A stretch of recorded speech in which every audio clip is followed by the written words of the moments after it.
Hello, my name is Brittany D. I am a psychic medium and spiritual teacher. My divine purpose is to assist in the expansion of the collective consciousness and to help you become more connected with the divine. This is a space to remember all that you truly are and ignite the possibilities of your highest potential.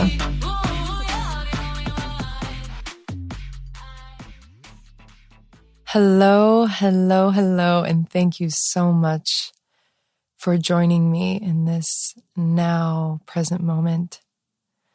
I am so excited for the guest this week. I have Miss Julia Muse here with us. She is a modern mystic and mentor, and she does a lot of invocation work and mentor work. She helps people with their spiritual businesses, and I am just so grateful to have her. You guys are going to just feel her energy roar, and I'm so excited and grateful for it. Thank you so much for joining us this week, Julia. I really appreciate your time. Thank you so much for having me. I'm really excited. Yeah, absolutely. So I really would love to chat about the invocation stuff because you have inspired me. Like I've done invocation work, and one of my really good friends does invocation work, but you just have this, you can tell it is totally your thing. Like it's just flows through you and you can feel it. And so tell us a little bit about your journey. Like, what you got started in that. How did you, cause it's always like some kind of cool divine alignment whenever it's something that's really like your soul work. So I'd love to hear about it. Totally. Thank you for that reflection and saying that. Yeah, I'm a lover of words.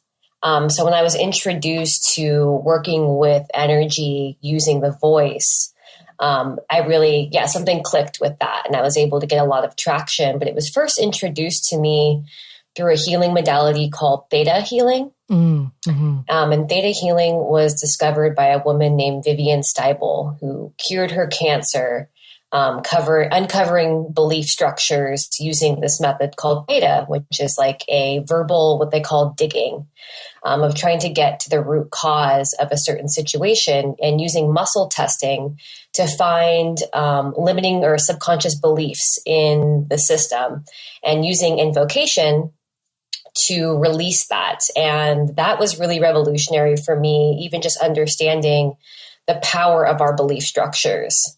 And so I did some training in that. And then I came across my primary teacher and mentor. Her name is Rebecca Owen. And she really took it to the next level for me. And just having that one-on-one kind of consistency with someone was really what I needed. And I feel is lacking in a lot of trainings and that type of learning. And she uses a method of kind of shamanic journeying, of going into somebody's system with them and helping her clients see inside of their own system and look for these belief structures, and using invocation and what I call like visionary states of awareness, of like bringing in light and different things like that to heal the body and the system. And being able to command energy with words, it's like nothing can exist in our field or our bodies without our permission.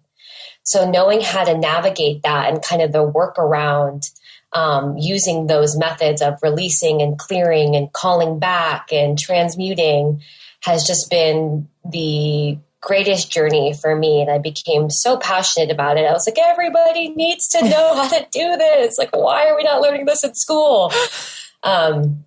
Just nothing became more important to me than doing that work, because it was so revolutionary for me in my life.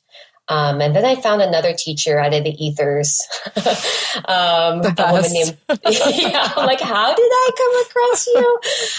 Her name is Tatiana Sakurai, and she was living in Portland at the time. She now lives she's moved to Tennessee with her partner. And she, I learned later, has a background in Theta Healing, but also pranic healing. She's a Reiki master, and just has her own spin on things. And working with her, I learned how to do group invocations. Whereas with my teacher, Rebecca, it's like, okay, we're teaching the client to work on themselves. Mm-hmm. Like they're saying the invocation out loud, and we're being the witness to that and guiding them to the specifics of what wants to be cleared. And then with Tatiana, I was able to watch her do group clearings and just saying, like anywhere and everywhere that you may be carrying X, Y, or Z, would you be willing to release that? And kind of doing the proper light worker techniques of like building the invisible structures, calling your support guides. It's like Secret Service, holding the space. Oh, yeah. All those nuances of how to do that in a really safe way. I've definitely learned some hard lessons doing group energy work and not setting myself up appropriately. So yeah, it's been a journey with that. And I like to use a mixture of both when I'm working with people, because I want them to learn the language so that way as they're navigating life and things are coming up, they have these tools to lean on. But sometimes if I don't think I have the time with someone, I'll go in and just do some quick cleanup myself or just really work quickly.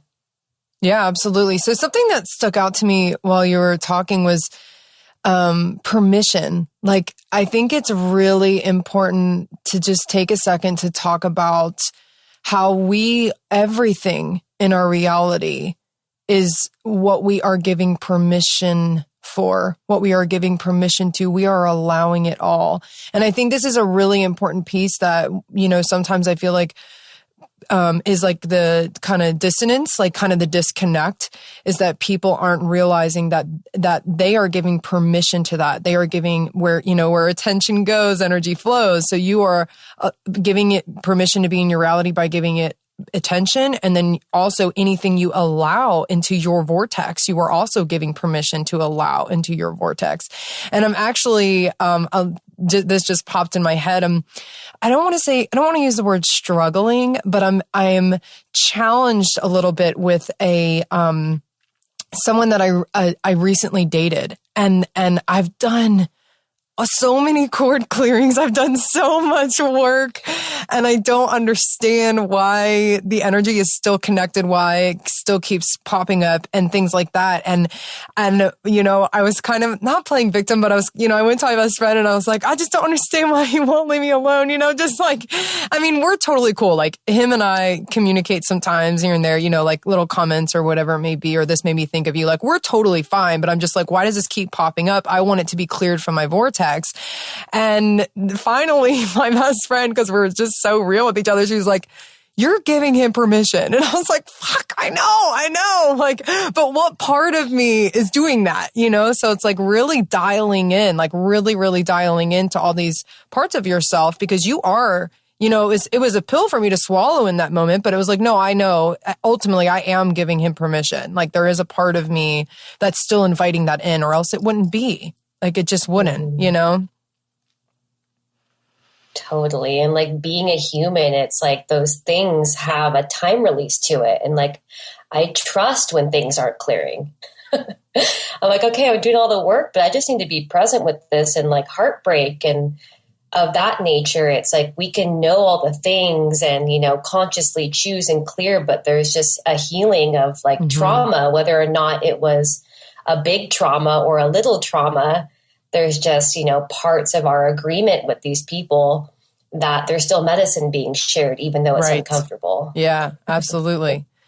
And I think that that's really important to bring to light, because especially as healers, we like to, and, being tapped into the multidimensional field and having so much support, we're like, okay, I got to call upon this, someone help me out here because I'm not getting it. But it's like, no, there's something bigger and greater. Like you said, there's still medicine happening.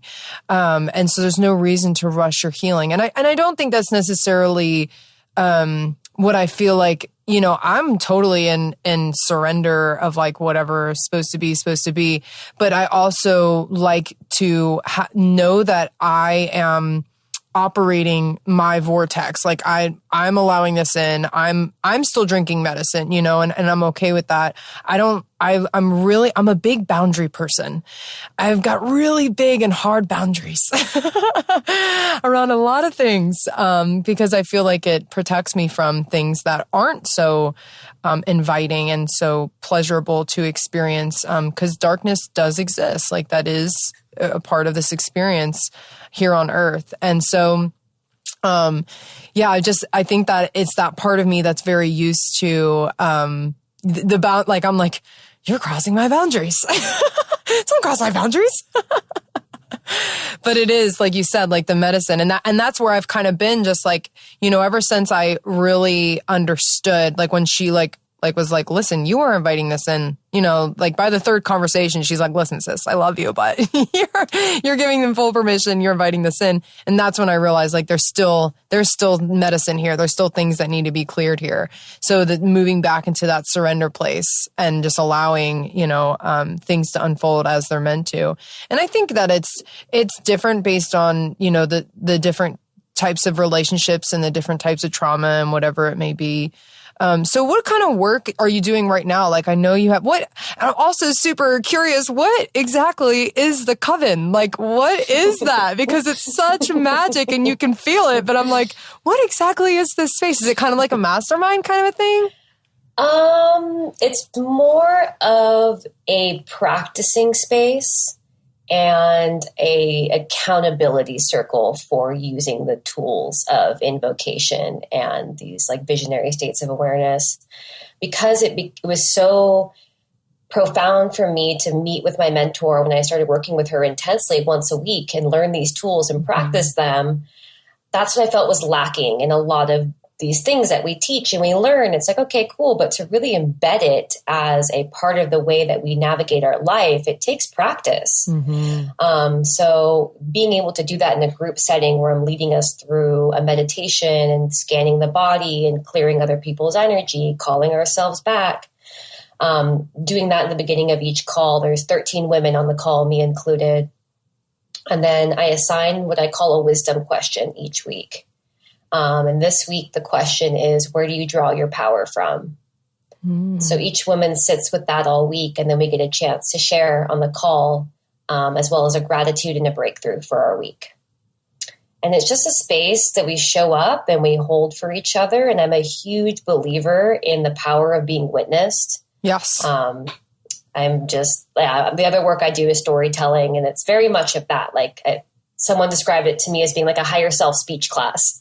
You just kind of show up and you check in and you say what's on your heart and you listen to your sisters. I describe it as a deep listening practice as well. Like we show up for 60 to 90 minutes and we're present with one another. And that's kind of been the backbone of a lot of my work. I've been doing that circle now for 3 years. And yeah, it's 4 months long. So I let people in and we journey together for 4 months, and I do those twice a year. Wow. Yeah. That's a game changer. Cause really the person that enters in on that, and you go through, it's like a portal, and then you come out the other side 4 months later and you're just like literally a different person. Like it really and truly, cause that's commitment, that's like really committing to yourself, committing to your work. And that's what really makes change. And I was actually watching this video on Gaia last night, and he was talking about love and love and fear. And I can't remember exactly what he said before it, but the thing that really stuck out to me was how he was talking about being seen and in conversation is just the epitome of expansion. Like that is where real expansion can happen. Cause she was asking, she was like, how can we, how do we see through the fear and navigate towards love whenever there's so much horrendous things, horrible things happening in the world? And he was like, conversation, like you talk about it, you talk about it and you share about it and you be seen in what your feelings are and in exchange. And that is what helps us all heal and move along the turmoil and the tough times. And I was just like, oh my gosh, yes, you just nailed it on the head. Because conversation and being seen or witnessed, like you said, is so incredibly powerful. I feel like that's such magic. It's medicine, really. And I think that's what makes groups like what you and I run, like that's a huge part of what makes it so potent, is people coming together with the willingness to be vulnerable and be seen. There's just nothing really quite like it.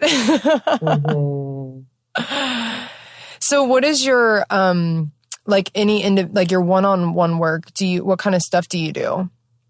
So my one-on-one work, it's a mix between like teaching these kind of light worker empowerment tools and also supporting people with their businesses. Usually the people I work with one-on-one, it's a mixture of both. Because when we do lean into the things that we want to create in the world, it usually also takes clearing away, whatever comes up around why we can't access that information or take that action.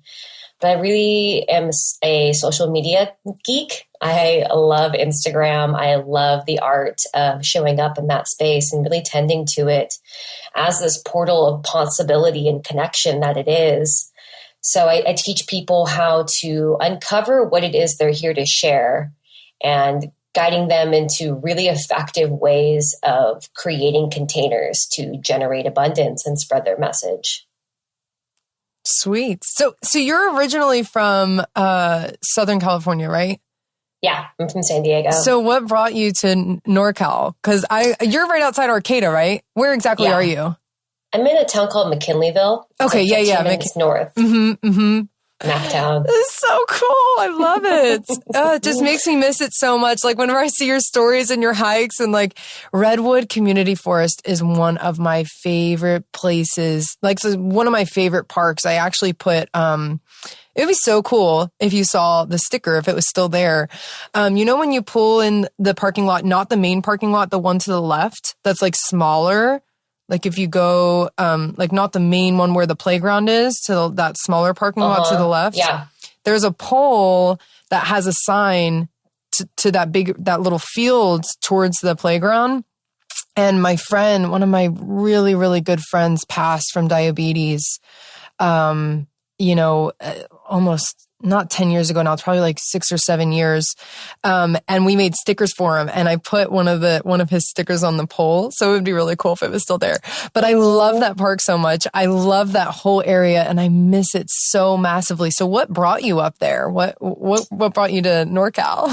Yeah, I moved to Northern California when I was 17 to go to Humboldt State. I got a degree in studio art with an emphasis in photography and a minor in ethnic studies. And I fell in love with a ganja grower.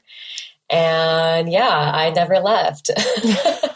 And the longer I live here and the more I develop into myself, like the more beautiful this place becomes. And it's such a important part to who I am living here and my work. Like, once I decided and uncovered that like meditating and going into the woods was me doing my work, so much shifted for me. And I'm just so deeply grateful and honored to get to live in this really magical place in the world. Yeah, it is. There's something really unique and special about that area. It's truly a gem. And I know that a lot of people think about it, like you said, for the cannabis scene, for the growing scene, and, like that's what they think of Humboldt, but there's so much more to it than that. There's so much magic in the trees and in the ocean and those cliff sides. Oh my gosh. Thank you for sharing those regularly, because I feel it's my responsibility. Yes. Yes. And there's just so many like it's overwhelming, the amount of beauty and art. There's so much art and just beautiful, healers just walking around and mystics just like roaming the streets, it's really, really cool. So what other, I see like we both do the fire fans and whatnot, the performing. So what's your deal with that? What is it? Is it the little Arcata Theater? Is that what it is? That's what it looked like. Yeah, the ATL. We have a couple little venues, but the Arcata Theater Lounge is a renovated, like dine-in theater from like the 20s or 40s. I'm not specific, but it's kind of our little hub when we used to be able to go out and see music and do that. But music and performance is another part of me that like is super essential and crucial. I love dancing. It's my favorite thing to do in the entire world. And I've hula hooped for a long time, and performance is something that I always kind of put on the back burner. Like I'm such a purpose driven human. Like I didn't know what I was creating but I knew I needed to put all of my focus on building the craft and the vessel and this pirate ship that I'm on now.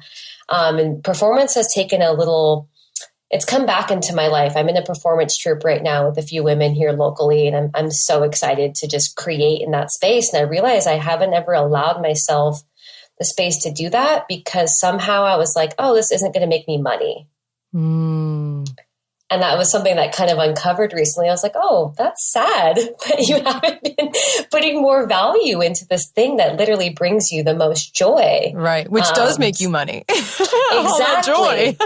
Totally. But I think just like I had a lot of really heavy scarcity programs running for most of my life that really just put a blinder on a lot of things. And I love getting older so much. I feel that deeply.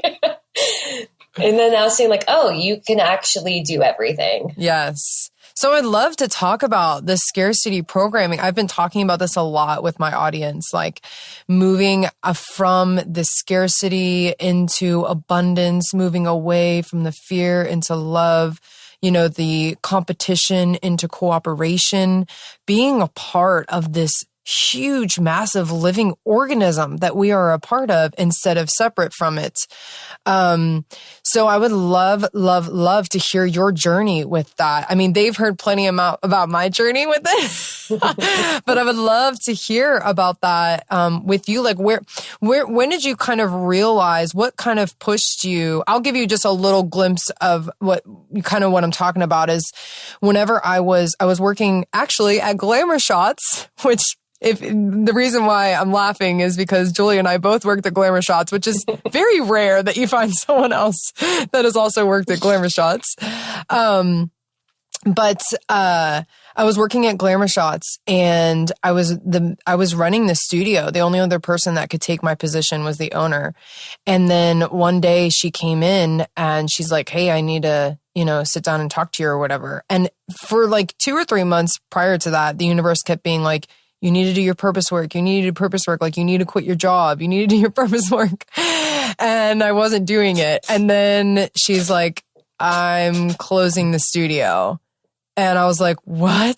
And so I had 2 weeks to like figure out how to really get off the ground with my purpose work. And I see it as soon as I called my mom, like as soon as I left and I called my mom, she was like, oh, so basically like the universe took your job from you since you wouldn't just quit.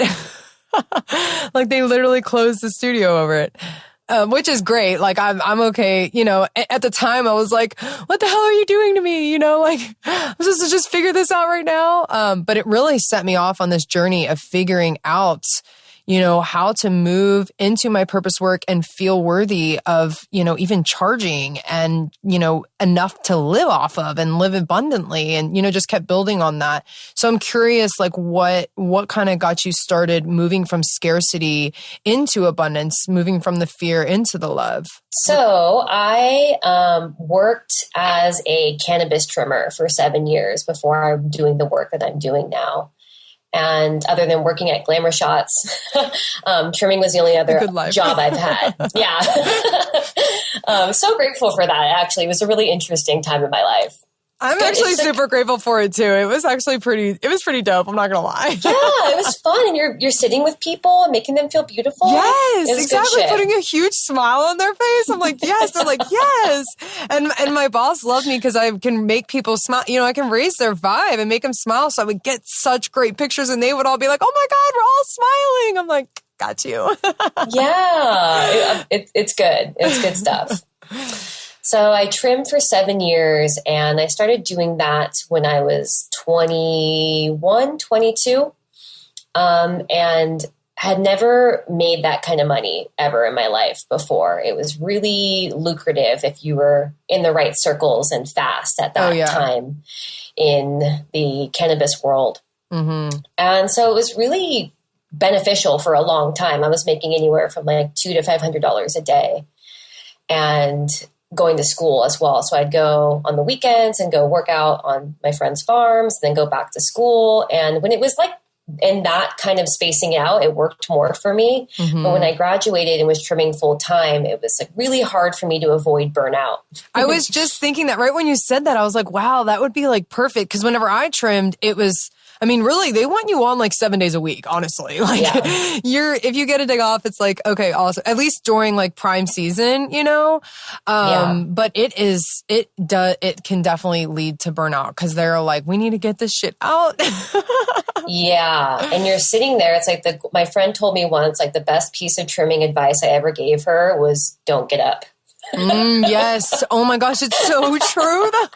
Like, just how long can you keep your ass in that chair and your scissors going? Yeah. Because there's a flow thing. Yeah. Yeah. Yeah. Mm-hmm. And I am so grateful for that time in my life. Like the hardest part of me leaving trimming was grieving the identity of it and the community. Oh my gosh, me too. Well, actually, I ended up moving from trimmer to like assistant to eventually growing.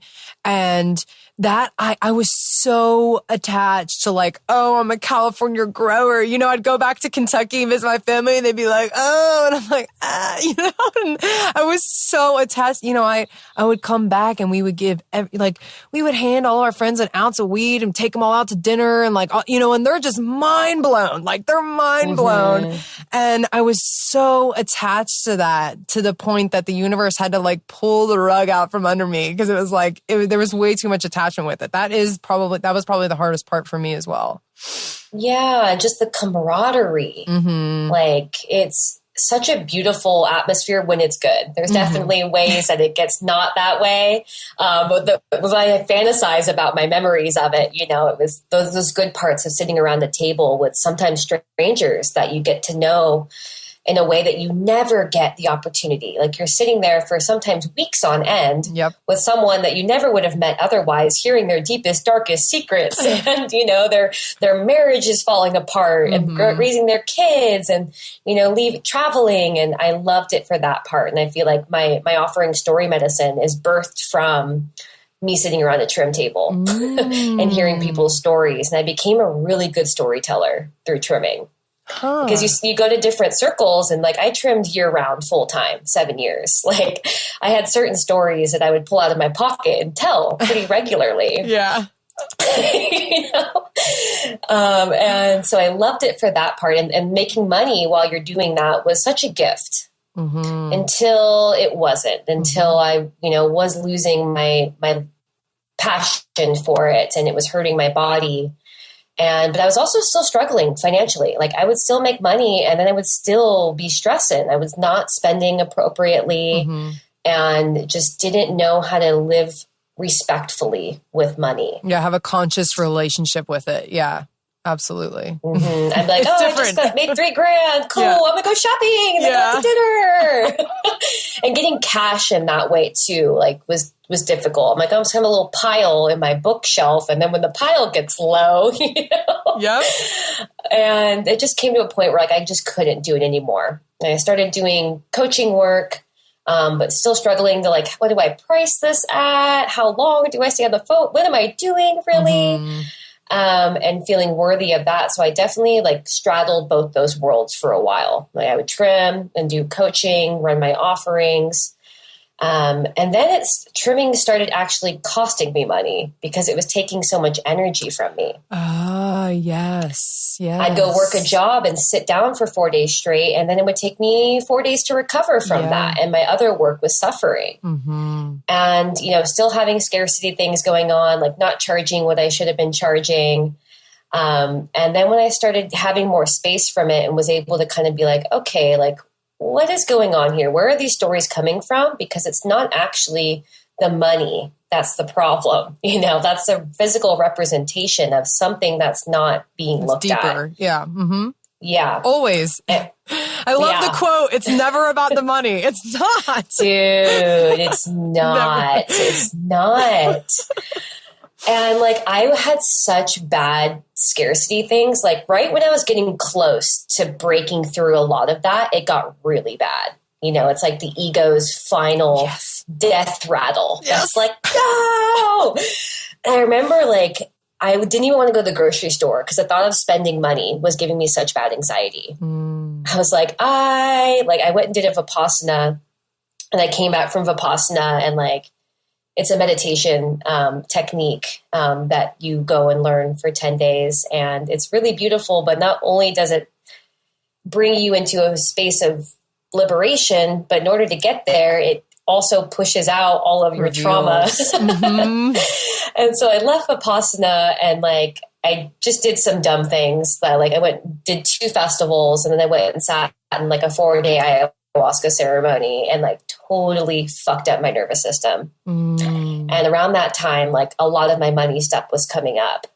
And my partner was like, dude, like you can't go buy cat food because you're going to have a panic attack about spending money right now. Like there's something wrong here. This isn't okay. We need to address this. Yeah. Like this isn't working for you. And I did like 4 rounds of combo, which is a Amazonian frog medicine that's administered through the bloodstream, making burn marks on your arm. And it's a big detoxifier. Also energetically, these frogs have no predators in the wild because of the poisonous secretions that they make, but that you can take to use those properties in a healing way. So I did a bunch of combo, and then I started meditating 2 hours a day. I was able to start to uncover what was really going on there. And around that time too, I realized I'd been carrying all of my family's unprocessed grief from a paralyzing car accident that my dad was in. I was like, I was trimming weed because I couldn't do internet work. I couldn't even look at my phone during this point in my life. I was like, I guess I have to go trim because I can't even talk on Instagram at all right now. And as I was trimming, like now my relationship with weed, like it's such a powerful ally for grief for me. Like it has this really feminine, divine mother support in that way. So I was trimming weed, one of my last trim jobs, and I just got this download. I was like, oh my God, my family didn't grieve when that happened. And instead of grieving, my mom went into credit card debt and hid it from my family. And I was just kind of able to see what was really going on there. And I just like cried for 2 weeks straight, realizing that like I was carrying all of that. And that cleared a lot of space out of my system. And then I launched, that was like the second or third time I launched a coven, and I had like my first $10,000 launch. I was like, oh shit. Yeah. Like, and I also cleared that out and opened up some new ways. Yeah. Yeah. I had to block my ex, that on and on dynamic of my partner that was super codependent. My partner at the time told me like, look, I can't date you if you're still talking to this person. Like you do not see what this does to you. You need to stop. So I blocked him around that time. I was having all that anxiety as well. It was like separation anxiety of that. And he went to rehab during that time. So like he's going through physical withdrawals, and like our systems are so intertwined that like I was processing that as well. Cause at that time I had not fully cleaned my system to not taking on other people's energies and feeling responsible for other people's emotions. Like all of that digging process was letting go of my family stuff, letting go of my stuff in partnership. And it really just cleared me up to just navigating as a sovereign entity. Or like subconsciously, I had all of these agreements to do all these things for the people I love, thinking that's what it means to love, and changing my belief structures around what it means to love and to love myself and to hold myself, because I have the capacity to hold mountains, but I don't have to. But I felt like there was a part of me that thought just because I could, I needed to. And that's how I was being of service. But it wasn't.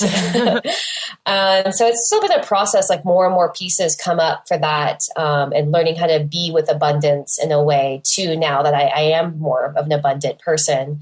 It just is a continual journey. I really feel like it's just so interesting that you said that about sovereignty, because I really feel like this is just in my experience and working with clients that like, I feel like abundance, like really letting go of scarcity and moving into, that's like the gate, like the last door, I feel like, into sovereignty. Like it's like you go through you transcend all these things. And then once you make it to that, I'm going to be abundant and I'm going to move past the scarcity. Like that is like, I feel like, okay, now we're in sovereignty land. Like, I feel like that's the door. And, and that's why I'm so passionate about talking about it and bringing it to surface. And like, you know, cause I'm not going to lie. Like I've caught definitely some flack for talking about money. Like it really makes people uncomfortable whenever they're still in their scarcity. And so like one of my teachers that I worked with and healed with for like 3 years totally switched and turned on me whenever I started talking about money publicly, like on my platform, and started teaching about money. And I mean, this is someone that makes thousands and thousands of dollars a month. But whenever someone else started talking about it, I was like, what is happening right now? I didn't understand. But I think that to me, I was like, it is what it is. Like, this is so important to me. This is the gateway to sovereignty. Like, this is the last door. This is the final door. And people need assistance opening that door and stepping through, because it's a very powerful experience. It's really like it's stepping into your full self, like your full sovereign self. So I love that you reflected that when you said that. I was like, yes, because it's kind of just been something I've been thinking of like in my own head. And I'm like, yes, it is. It really is stepping out into your sovereignty. And I love abundance. I'm so grateful to do the work, even though it was probably one of, you know, we transcend so many things like the codependency and you know, looking for love outside of ourselves and all, like there's so many things to transcend, but abundance, moving from, you know, competition into cooperation is like one of the best things I've ever done for myself and my experience. Really and truly, I'm like working and moving as a piece of the whole. Like I've always been a piece of the whole, but it's like I'm working with it all. Like it's just this one big moving system instead of being separate from it. And I think that's why it's the doorway to sovereignty, because it's moving into that unified field and out of that separation. It's such powerful work. I love it. I love that you phrase it as that moving into cooperation out of competition. It's like thinking of the whole system. Like I love being able to think of things from a whole system perspective. And it's like, it makes it less personal. Yes. Yes. It's not so, it's like super personal, but it's also like not fucking personal at all. At all. Yeah. It really isn't. It is, because it's like your inner journey with it, but it also is just coming more into the unity of all things that's real and working as, you know, what Abraham Hicks calls a cooperative component, like becoming a component of the universe and working with it. And just like, you know, even the small things, like even irrelevant from like money or abundance or prosperity, just like not feeling jealous of anyone anymore and just like totally being cool and accepting myself. Like, I'm just like, no, man, I'm like, I'm not jealous of anyone anymore. I'm not competing with anyone. There's nothing to compete with. Like, it's just like a total sham. It's a lie. It's so great. And I think that the first step on that path is choosing that you're going to heal that. Like all you need is a willingness. Yes. You know, if you're complaining and you're like, oh, this is so hard for me, like stuck in that struggle. And I know, like, I've been there, so I know it's hard to see out of that. But then there's one day you just have to choose, like, okay, this is not going to be my story anymore. Like, and I knew because I had such resistance to money that it was a really important piece for me. I was like, no, dude, like you're going to transcend that and you're going to teach it, because this has so been an impactful aspect of my shadow. So I'm curious, did you have, because in my journey, I had a point where I hit, like I had a really successful launch and brought in the most money that my business has ever brought in 1 month, and then immediately self-sabotaged. Like immediately self-sabotage. Did you have that as well? I just did that. I just fucking did that, dude. Like, oh my God, like such a lesson. Oh my goodness. And I'm so grateful it happened. Yeah, you know? yeah. I'm like, too. Oh, like we're just getting started. Like this is a long path. Like we're building the structure to like live in and, you know, grow from for the rest of our lives. And I just did that where I was like, holy shit. Like I didn't know what to do with it and immediately sent it all out. Yep. thinking I was investing in myself, which I was, but the universe showed me, like, I got COVID. And when I got COVID, the universe was like, yo, dude, you know what you're doing. You don't need someone to validate you. Like, chill, let yourself be at ease. Like, you don't need to force the struggle anymore. I was so used to struggling that, like, I just put myself right back into that space thinking, because that did propel me for so long. It kept me on my feet. It kept me grinding. But then I realized I don't have to do it like that. Like, I can still be pushing the needle forward without needing to be grinding and, like, being so hard on myself in the way that I, like, was forcing responsibility. Yeah. It's like moving from that hustle to align. Like, alignment is ease. Alignment is grace. Alignment is knowing that it's all taken care of. It's all happening in, like, perfect best case scenario order.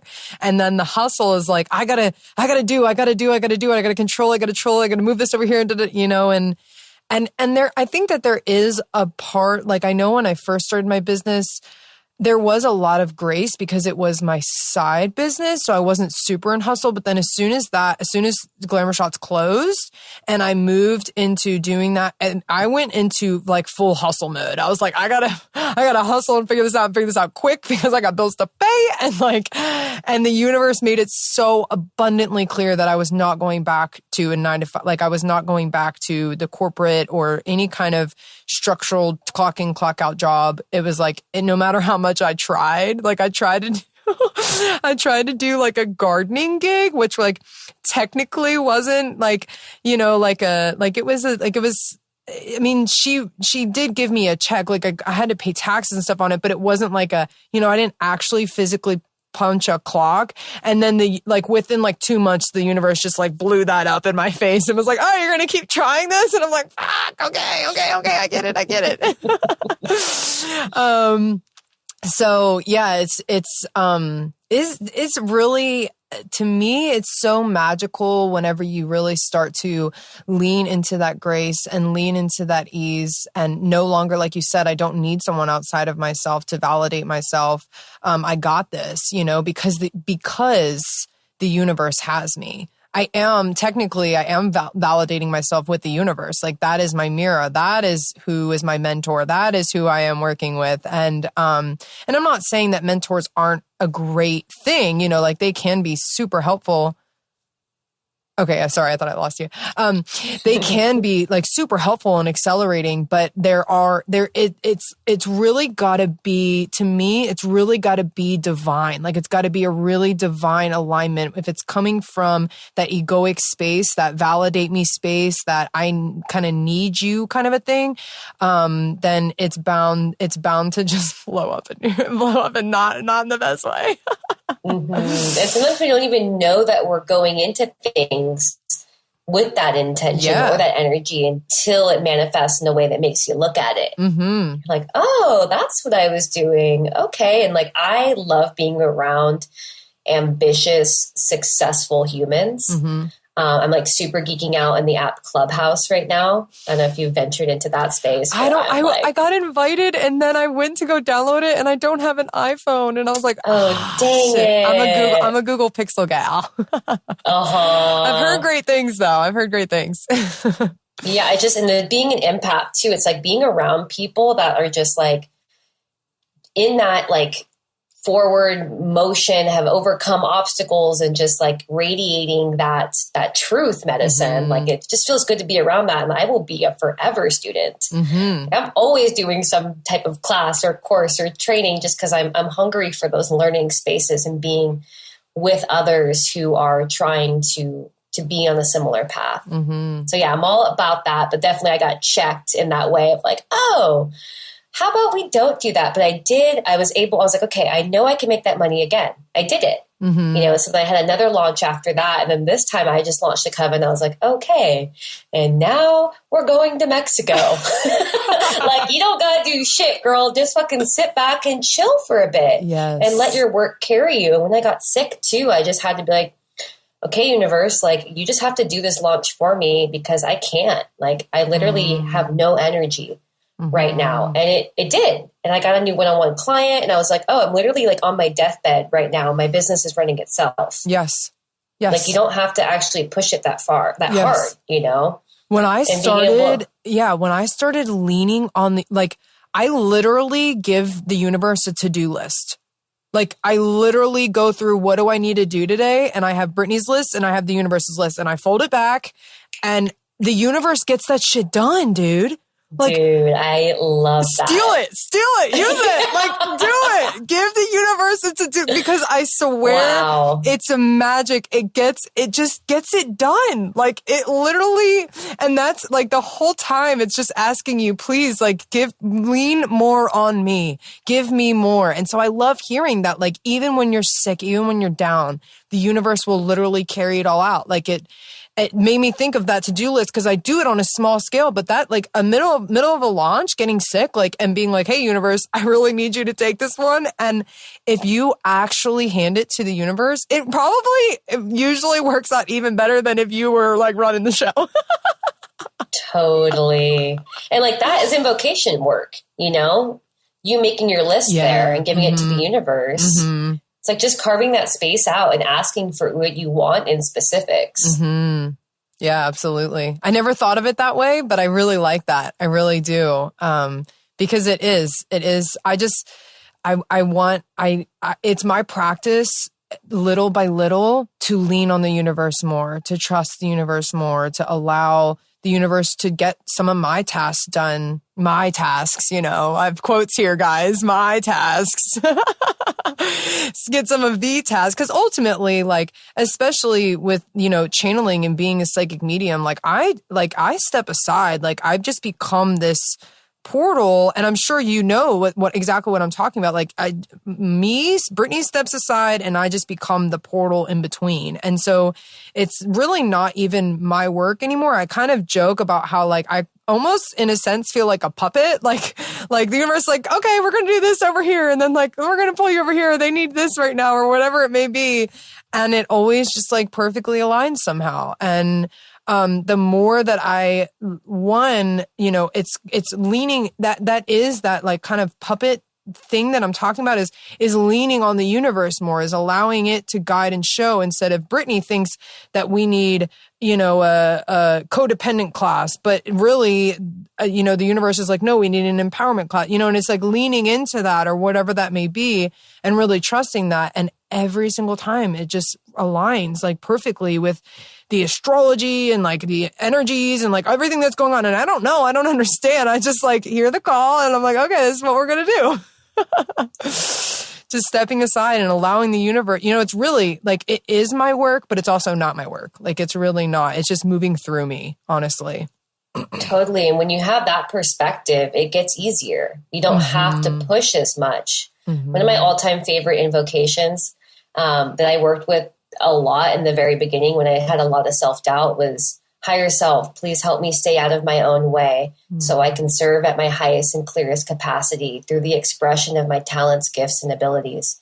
Please help me to be generously compensated in that expression. Like, y'all write that down. Like I would write that every single day in my journal for like 6 months. Oh my God, I love that. Like, I'm literally going to listen to this and like write that down. Yeah, I'll just send it to you, dude. I like have it. It's like, it's my like go-to with people too, where it's like, you don't need to know, because there is a part of you that already knows. You don't need to figure it out. Mm-hmm. But like, that's what I love about the invocation work, is we can get specific around the conditions of our manifestation. Mm-hmm. It's like, I'm not asking to like make money in this offering. I'm asking to be of service in a way that utilizes my talents and abilities. It's like, okay, how do I show up with all of these parts of me and facilitate what I came here to do in a way that's most effective? I'm like such an efficiency geek as well. It's like, how can I do the least amount of work and be like the most poignant with my energy? Mm-hmm. Yeah. And really still bring value. Like, I love whenever, you know, like a new client signs or whatever it may be, and they're like, thank you so much for doing this. Like, this is really helping me in my journey. And I'm like, that's when I'm like, this is a match. Like, I'm being assisted, you're being assisted. Like, everyone wins here. Everyone feels great here. And I think that there's a large at least in my experience with a lot of the spiritual communities, there's this large belief that like, you don't charge for this work, or you don't, it's like not honorable to have some kind of exchange that's more than just an energetic exchange, involving money, or if it's jewelry or whatever it may be, for this work. And it to me, it just, there was a time where I really felt that, where I was on that boat and almost kind of judging people, especially people that were, kind of like, what do they call it? Like high ticket,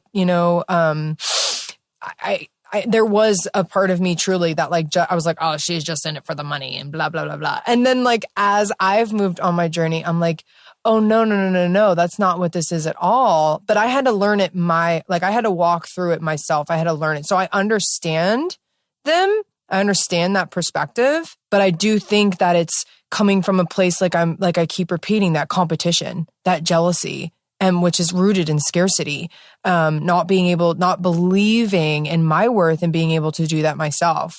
So I really understand that perspective because I've been there. I've literally been in those shoes, but I think it came from, like I've been saying, that competition over cooperating, and like a little bit of jealousy, like thinking that my worth, that I couldn't do that, and so but it was a journey. It was something that I needed to move through. And now that I can see it because I've been there and I know exactly what the thoughts are in the head and, what's going on, what's being said in that operating system.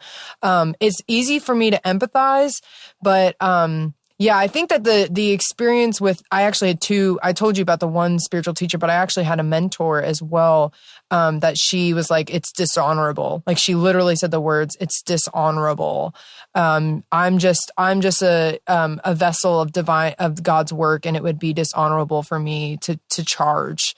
And so I think that there's gotta be, and I'm sure it's going to make sense later, but there's gotta be a specific alignment, a specific reason why my two main teachers both just like on me whenever I stepped into my sovereignty and my power and my abundance and my co-creation with the system as a whole. Have you ever had any experience with that? Like people saying that, like it's not honorable to charge for your services? I've never had it directed at me in that way, but I've had friends or colleagues, people who do similar work, who say that they don't want to charge for their work, but I could see it coming more from like a fear of showing up space. Mm-hmm. And then one of my teachers too, when I told her what I was paying one of my old coaches, she was like, oh, that's psychopathic. But I know that I love her dearly, but she has scarcity stuff. And like, we've actually helped each other. Like when I first started working with her, she was only charging $50 for like anywhere from an hour to like 2 hour sessions. Like she didn't really have boundaries on that. Yeah. And like, she's like the most precise, energetic mystic I know, and I'm like, holy shit, you're only charging $50. And then gradually, over the years, I've watched her increase. And for a while, she was like, if I needed it, she would give me a free session. Mm-hmm. Or like, she's like, dude, like you're my home girl. Like I want to show up for you. And there was points in my life where like I really needed help and like was like living on someone's couch. Mm-hmm. And like she would be there to show up for me. And then she's like, you know what, Julia, I realized by me not charging you my full price, I'm doing you a disservice. Yes. Mm-hmm. And she started charging me her regular price, and now she charges like $250 for a session. Mm-hmm. And I'm like, fuck yeah, Rebecca, and like I'm escalating, and I had a session with her yesterday, and I was talking about a situation within my business, and like me, like I used to cut corners and give deals to people, but like I just like can't even like extend payment plans out to a certain extent because it takes away from the container. So I was having a dialogue with her, and she's like, Julia, do you remember when I started charging you how much you skyrocketed in your abundance? I'm like, word. Okay. Thank you. Thank you for that reflection. Yeah. So I've been able to see her kind of go through her stuff, even though she's like one of the most skilled practitioners I've ever worked with. Like, and she's like in her 50s, be able to work through her stuff and receiving. So I've seen it in that way, but I've never had someone directly call me out for for talking about money and that way. I feel it on the inner planes, you know, but no direct communication in that way. Yeah, that's why I feel like there's got to be something there that's gonna rise. It's gonna become more clear why, but because like when it first happened, I was like, okay, that mentor had already communicated to me about her unhealthy relationship with money and like her anger towards it. And she had some experiences, with gambling and different things that really set some beliefs in stone. And so she had very openly talked about how she's still developing a healthy relationship with money. And so that one didn't surprise me as much, even though it really hurt me. It didn't super surprise me. But the other one, like, totally caught me from left field. And I was like, okay, what is happening right now? So there's going to be something that comes up that's going to bring that together and make it clear to me why that was specifically a part of my journey. Because I do see a lot of, conscious coaches or mentors that are that talk about abundance and talk about a conscious and healthy relationship with money. So I don't feel like it's like super, like, I'm not like really that out there, It's just so interesting that happened twice, over a 6-month period in my journey. So, and specifically with the mentor leader people in your life. Yes, exactly. The two main ones, which I really only have like 3. So it was like, but I think in a sense too, literally processing right now as I'm talking to you, I think there was a lot of putting power outside of myself with these people, putting them on a pedestal. And so I think that the universe had to create space. Like, we might return, like, who knows? I don't know what's going to happen, but definitely had to happen in order for me to stand on my own 2 feet and to really step and be in my sovereignty. So maybe, you know what? Maybe I just figured it out right there. Thanks for talking to me. Because it's the gateway to sovereignty. And I definitely put them both on a pedestal and felt like without their support, I just wasn't, not able to do it, but it was a huge, massive pedestal and cushion. And now I definitely am like, no, I got this. It's me and spirit. Like, it's us. And all these extra things are bonuses. But really, it's me and spirit. That's what's going down right now. Which is one, There's this book by a woman named Tosha Silver, and it's called It's Not Your Money. Ooh. And it's about that. It's a lot of she has beautiful invocations in this book that are like pages long about connecting to the beliefs that it's not, your money's not coming from other people. So you don't need to trip about that. Like, it's all coming from the infinite. Right. You guys send me that book. Yeah, it's tight. It's tight. Yes, because that's exactly how and I actually got a little bit of a glimpse of kind of what you're saying. Whenever I was dating this guy last year, this is right after I left Glamour Shots and things were finally starting to pick up, and I'd made a comment, and we were just talking, we weren't really seriously dating, but and I'd made a comment about my business, and he looked at me and he was like, I'm just saying this because I want to help you, but that's God's business. Like, that's not your business.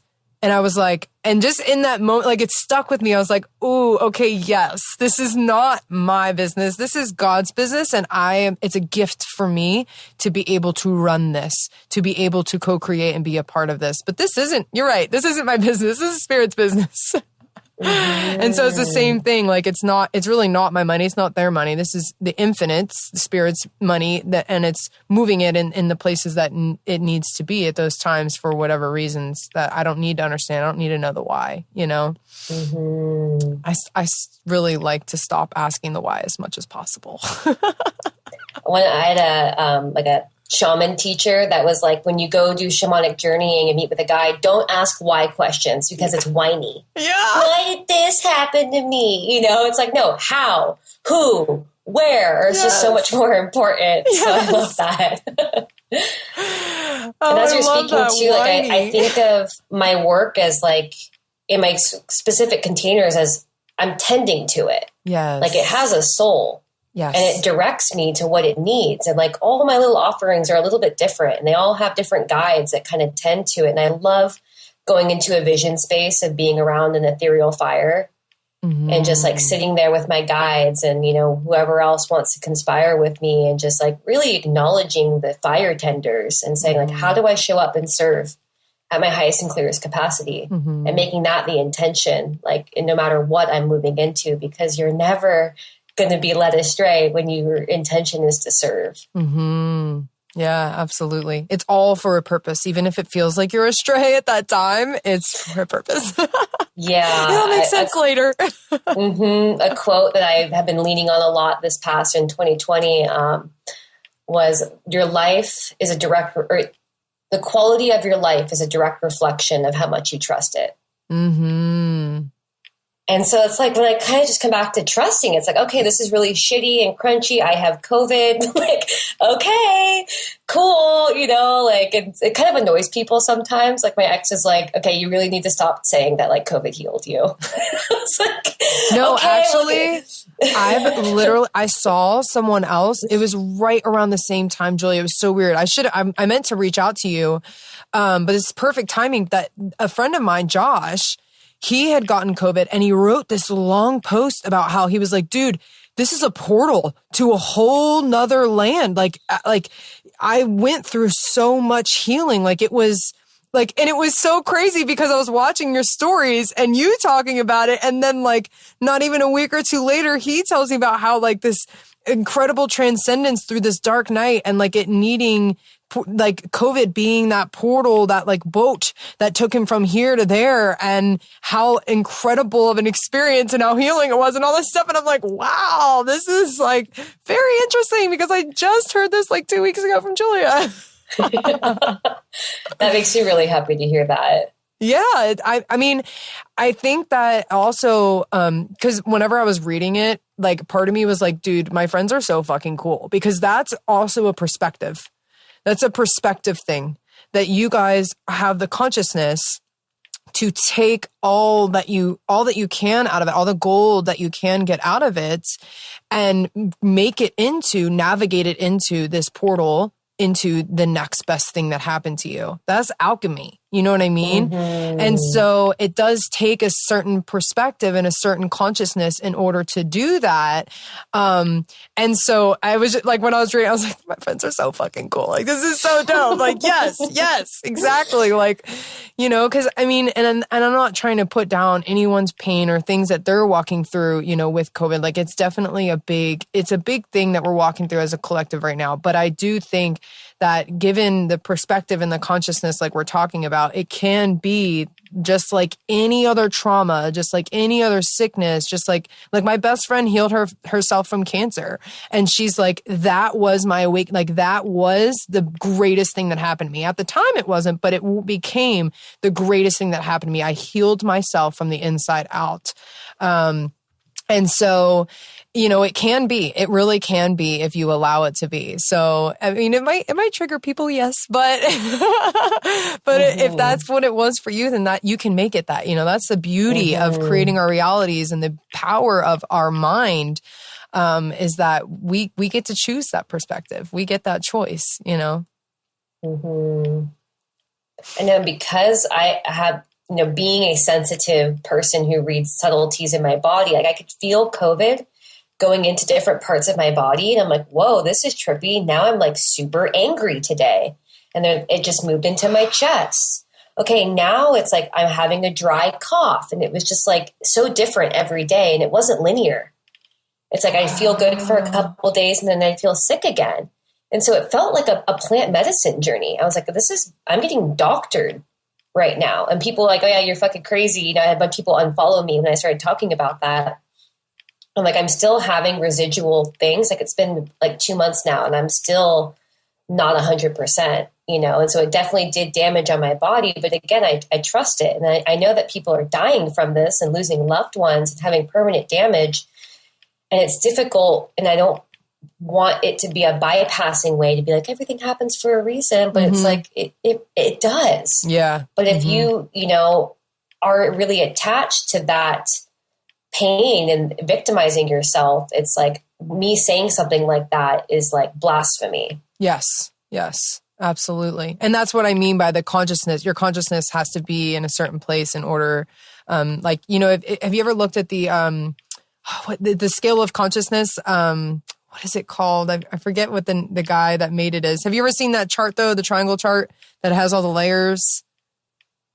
Oh, I'm going to send it to you. It's super hella dope. Because when you look at it, like it goes from that, it describes like where that, like you were saying, that victimization and then moving into that self-empowerment and then, the unified field. And so you have to be in that, like how I'm picturing it when we're talking about it is like, you have to be in that self-empowerment block. It's somewhere within those layers or otherwise it's going to be in, that victimization place. Like it's just literally a place on a chart where your consciousness is. That's how I see it. My partner holds the argument sometimes. He's like, sometimes things just happen for no reason. I'm like, I don't believe that. He's like, well, what about the Holocaust? Like, was there a purpose behind that? And I'm like, and like, I am a very strong believer in life beyond this lifetime. Yes. And Dr. Michael Newton, who wrote Journey of Souls, was a really important book for me. And he's a hypnotherapist that accidentally discovered past life regression and was able to map out the spirit world and spent 30 years of his life interviewing souls in the space between lifetimes. And there's a documentary, I think it's on Gaia, is where I saw it, where they're doing some of this work live. And they had someone there who lived in another lifetime as a guard in the Holocaust, like working at a concentration camp as a German soldier. And they're interviewing that soul who chose to have the experience of what it felt like to do that to another human. Mm-hmm. And from interviewing the soul, he said it was much harder to live those lessons and go back and face that than it was to be a person who died as a Jewish person in the concentration camp. Oh yeah. And absolutely. but for me to say that, and I was telling that to my partner and he's like, that's spiritual bypassing. Like that's how people are able to use that information to justify genocide. I don't know about that. I'm like, I get what you're saying, but it's also like, no, atrocities should not be happening. And we have to have, justice and, make sure that people are not being harmed. But there is a larger story being played out that we have to kind of trust in order to show up to do good work in the world. Mm-hmm. Yeah. Yeah. The contrast is necessary, even on a collective level. Yeah. And I feel that, these larger generational traumas that are also carried through, like there is a healing mechanism to carrying the trauma. One of my teachers says that trauma is the hero. Yeah, absolutely. Because that's our pathway into ourselves is that liberation. So like, I trust the trauma. It doesn't mean that I, hold the belief that people deserve to be traumatized. Like, no, that just happens because of like so many echoes away from the distortion of separation. Like as you were speaking to the sovereignty piece about money earlier, I was thinking about that. It's like, it all comes back to the lie of separation.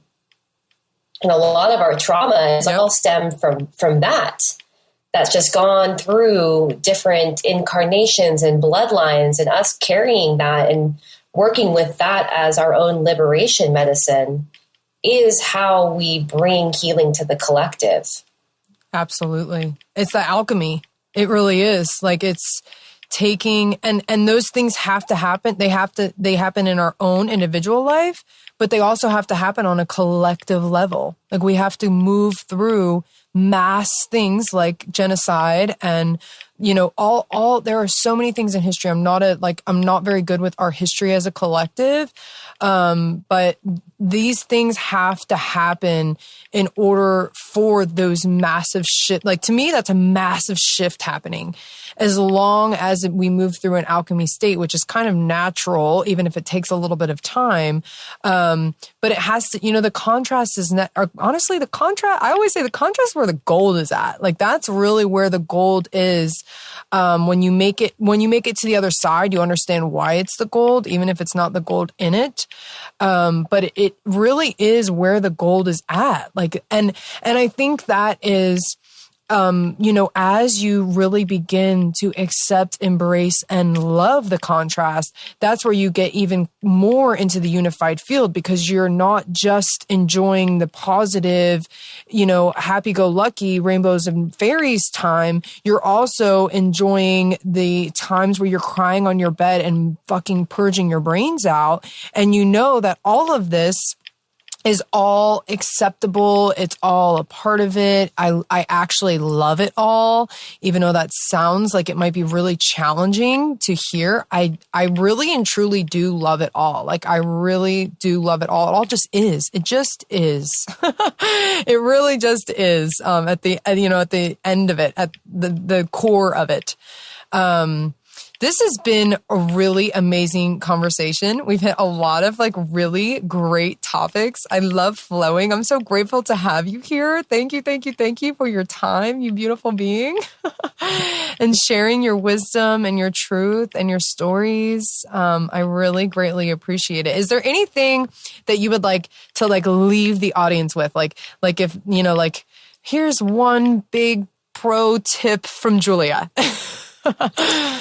I would encourage listeners to have a more consistent dialogue with their life, whether it's spirit you're talking to, whether it's higher self, whether it's the plants in your house. But something that's super empowering when you're in a crunchy moment is just asking for help and speaking to the available support to you in the unseen realms. That's just waiting for you to put them in off the bench. Oh my gosh. That is like my juice. Literally all the time I'm telling my clients whenever they're struggling with something, I'm like, call up on your guides, ask them for help. They're sitting there waiting for you. Like you said, on the bench, they're sitting there waiting to help you. They want to help you so bad. Give them a to-do list. So thank you so much for that. And that also is a good reminder to talk to my plants a little bit more. I've been neglecting them the last few weeks, so I need to chat with them too. So thank you for that reminder. Oh, you're so welcome. Absolutely. I'm really, really, truly grateful to have you, dear. And also for any of the listeners, I'm going to drop, Julia, is Instagram the best to drop below? Yep. I'm going to drop her Instagram link below in the show notes if you want to go check out Julia and all of her beautiful offerings and her work and just lather in her energy on her stories. Thank you so much for your time, dear. And you have a beautiful, blessed rest of your day. Thank you, Brittany. It's been an honor to be here. Thank you, dear. See ya. Thank you so much for joining me today. I hope that you enjoyed that episode. Please subscribe, leave a review. And if this was impactful for you at all, please share it with others. This is how we can help each other. Much love and namaste.